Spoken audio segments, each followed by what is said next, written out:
દ્વારકાધીશના દર્શન કર્યા, ડાકોરના ઠાકોર અને શામળાજીના ગદાધર સામે શીશ નમાવ્યું. પણ હે સીમાડાની ધરા, આ ઢીમાના ધામમાં આ કેવું અદ્ભુત તેજ! આ તો ભગવાન કૃષ્ણ છે, છતાં એમના મુખ પર આંકડાવાળી મૂછો. આવી મૂછોવાળી મૂર્તિ મેં જોઈ જ નથી. બેટા, આશ્ચર્ય શેનું કરે છે? આ વાઘરની વટવાળી ભૂમિકા છે.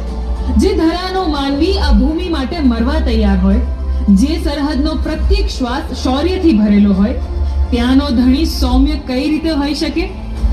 મર્દાની ધરાનો આ અમારો મૂછાળો મોહન છે.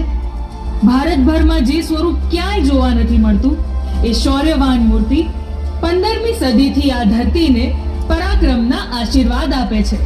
અચ્છા, કહેવાય છે કે આ મૂર્તિ કોઈ માનવીએ નથી ઘડી. હા, આ તો અરવલ્લીની પ્રાચીન પર્વતમાળાઓમાંથી પ્રગટેલું સ્વયંભૂ તેજ છે. આ આંકડાવાળી મૂછો એ વાતની સાક્ષી છે કે આ ધરણીધર માત્ર માખણ ખાનારો ગોવાળ નથી, પણ અન્યાય સામે સુદર્શન ઉઠાવનારો રણબંકો છે.